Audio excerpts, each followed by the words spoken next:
Hello everyone, welcome back to Jwalba coaching classes. तो ये हमारा एक और वीडियो है क्लास 10th के लिए PYQs का। ठीक है, तो जो हम PYQs कर रहे हैं अभी वो करंट इलेक्ट्रिसिटी के ही कर रहे हैं। और इससे पहले भी हमने एक वीडियो बना रखा है, उसको ज़रूर देखिए। प्रीवियस ईयर के क्वेश्चंस हैं उसमें, कुछ उसमें कर रखे हैं कवर, कुछ इसमें करेंगे और कुछ आगे वाले वीडियोज़ में कवर करेंगे।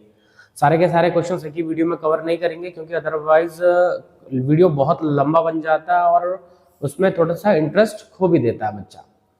ठीक है, तो हम छोटे छोटे वीडियोस बनाएंगे और उनके हिसाब से क्वेश्चंस करेंगे। तो आज का हमारा पहला क्वेश्चन है, what is the electrical resistivity, state the SI unit of the resistivity. देखो क्या रहा है कि रेजिस्टिविटी क्या होता है और उसकी SI यूनिट क्या है।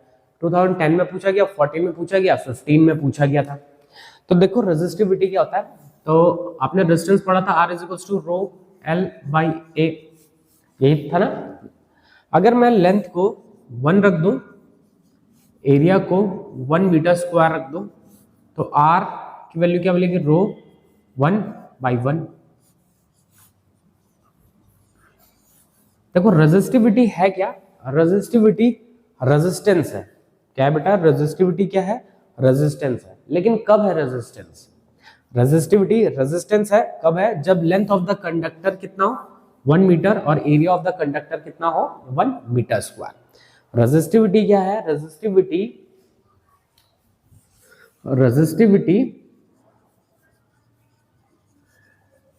Is the resistance of a conductor whose length is 1 meter and area of cross section is 1 metre square. ठीक है, रेजिस्टिविटी क्या होता है, रेजिस्टेंस होता है ऐसे कंडक्टर का जिसकी लेंथ 1 होती है और एरिया ऑफ क्रॉस सेक्शन कितना होता है, 1 मीटर स्क्वायर। अभी बोल रखा है कि भैया इसकी SI यूनिट भी बताओ। तो इसकी SI यूनिट देखो कैसे निकलेगी, इस वाले फॉर्मूले से हम निकालते हैं SI यूनिट। रो, बाकी सारे टर्म्स को दूसरी साइड में भेज देते हैं, RA/L। R क्या है, इसकी यूनिट ओम, एरिया की यूनिट मीटर स्क्वायर, लेंथ की यूनिट मीटर। तो ohm metre square upon metre, 1 metre से ये मीटर कैंसिल हो जाएगा, तो SI यूनिट क्या चाहिए, ओम मीटर। ठीक है, तो इसकी SI यूनिट क्या है बेटा, इसकी SI यूनिट है ओम मीटर। ठीक है, चलिए नेक्स्ट क्वेश्चन देखते हैं। नेक्स्ट क्वेश्चन है, the resistance of a conductor is 1 ohm, what is meant by this statement. कह रहा है कि एक कंडक्टर का रेजिस्टेंस 1 ओम है, इसका मतलब क्या है। 2010 में पूछा गया, 11 में पूछा गया और 12 में पूछा गया था। अच्छा, 2014 में यही क्वेश्चन पूछा गया था, डिफाइन 1 ओम।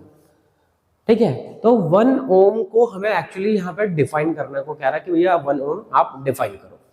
ठीक है, देखो हमने पढ़ा कि V इज इक्वल्स टू क्या होता है, IR, R is equals to क्या होता है, V/I।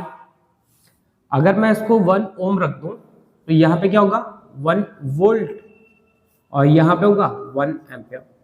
क्या है 1 ओम, क्या होता है 1 ओम, मान लेते हैं हमारे पास एक कंडक्टर है,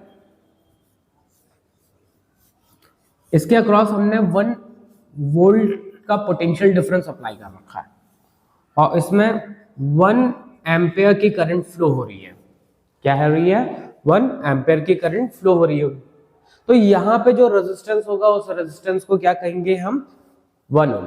तो 1 ओम क्या है, क्या है, when 1 volt of potential difference is applied across a conductor and current flowing through the conductor is of 1 ampere। ठीक है, जब हम 1 वोल्ट का पोटेंशियल डिफरेंस हम अप्लाई करेंगे और कंडक्टर में 1 एम्पियर की करंट फ्लो होगी, तो वहां पे जो रेजिस्टेंस मिलेगा उस रेजिस्टेंस को कहेंगे हम 1 ओम। ठीक है, तो चलिए नेक्स्ट क्वेश्चन देखते हैं।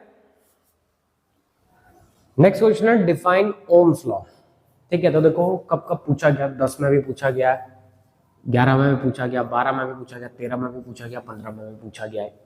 क्या है, ओम्स लॉ को डिफाइन करना है। तो ओम्स लॉ क्या कहता है, एट कांस्टेंट टेम्परेचर, मतलब अगर हम टेम्परेचर को कांस्टेंट रखते हैं and other physical quantities are also constant. अगर टेम्परेचर क्या होता है, कांस्टेंट हो जाता है और बाकी फिजिकल क्वांटिटीज भी अगर कांस्टेंट हो जाती है, फिजिकल क्वांटिटीज का मतलब लेंथ हो गया, क्रॉस सेक्शनल एरिया, अगर टेम्परेचर और ये फिजिकल क्वांटिटीज अगर कांस्टेंट है, वोल्टेज डायरेक्टली प्रोपोर्शनल हो जाएगा करंट के। इसका मतलब वोल्टेज बढ़ेगा तो करंट भी बढ़ जाएगी, वोल्टेज घटेगा तो करंट भी घट जाएगी। प्रोपोर्शनैलिटी साइन हटाएंगे तो यहाँ पे एक कांस्टेंट आ जाता है जिसको हम आर कहते हैं। ये आर क्या होता है, ये होता है रेजिस्टेंस। देखो बहुत इंपॉर्टेंट है ये ओम्स लॉ। क्या कहता है ओम्स लॉ कि अगर टेम्परेचर को अगर हम कांस्टेंट करते हैं और बाकी फिजिकल क्वांटिटीज को भी अगर हम कांस्टेंट रखें तो वोल्टेज डायरेक्टली प्रोपोर्शनल होता है किसके, करंट के। ठीक है, चलिए नेक्स्ट क्वेश्चन देखते हैं। नेक्स्ट क्वेश्चन है what is the commercial unit of electrical energy. ठीक है, इलेक्ट्रिकल एनर्जी की कॉमर्शियल यूनिट क्या होती है? इलेक्ट्रिकल एनर्जी की कॉमर्शियल यूनिट होती है kilo watt hour. Short form में लिखते हैं KWH।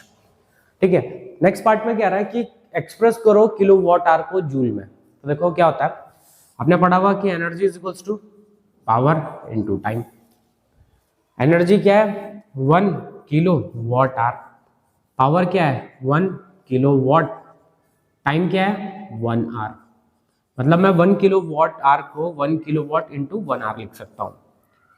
किलो वॉट को वॉट में लिखेंगे तो 1000 वॉट, कितना 1000 वॉट। 1 आर को सेकंड में लिखेंगे तो 3600 सेकंड, कितना 3600 सेकंड। मल्टीप्लाई करो तो 36 1 2 3 4 5 36 और इंटू 10 टू द पावर 5, मतलब 5 जीरो और लगा दिए, ये हो गया वॉट सेकंड। अच्छा वॉट सेकंड कुछ और नहीं होता, वॉट सेकंड क्या होता है जूल।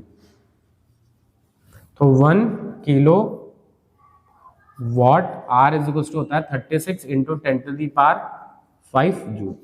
अच्छा अगर इसको ही पॉइंट में लिखें तो क्या लिख सकते हैं 3.6 into 10 to the power 6 joule.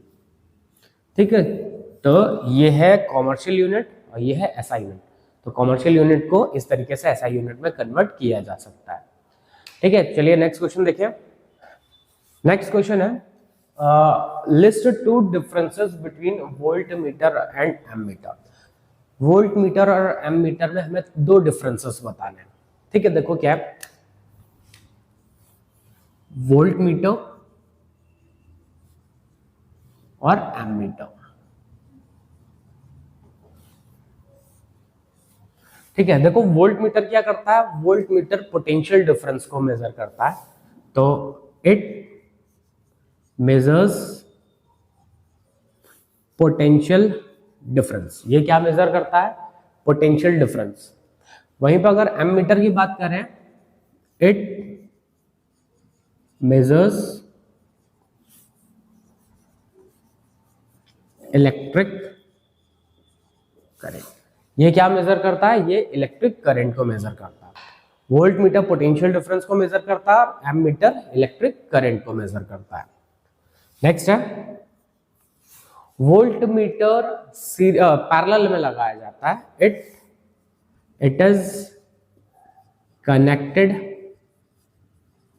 In parallel. क्या कहते हैं इसको, कहां पे लगाया जाता है, इसको पैरेलल में लगाया जाता है। पैरेलल में क्यों लगाते हैं, क्योंकि पैरेलल में पोटेंशियल डिफरेंस या फिर वोल्टेज कांस्टेंट रहता है, सेम रहता है। ठीक है, कांस्टेंट नहीं सॉरी सेम रहता है।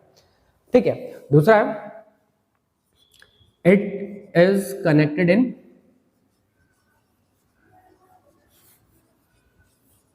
सीरीज। तो इसको सीरीज में लगाया जाता है। क्यों लगाते हैं इसे सीरीज में, क्योंकि भैया सीरीज में करंट सेम रहती है। जैसे पैरेलल में पोटेंशियल सेम रहता है और सीरीज में करंट सेम रहती है। ठीक है, तो आज के इस वीडियो में हम इतने ही क्वेश्चंस करेंगे। नेक्स्ट वीडियो में मिलेंगे और एमसीक्यूज के साथ और पीवाईक्यूज के साथ। ठीक है, तब तक बने रहिए ज्वालवा कोचिंग क्लासेस के साथ। ठीक है, थैंक यू।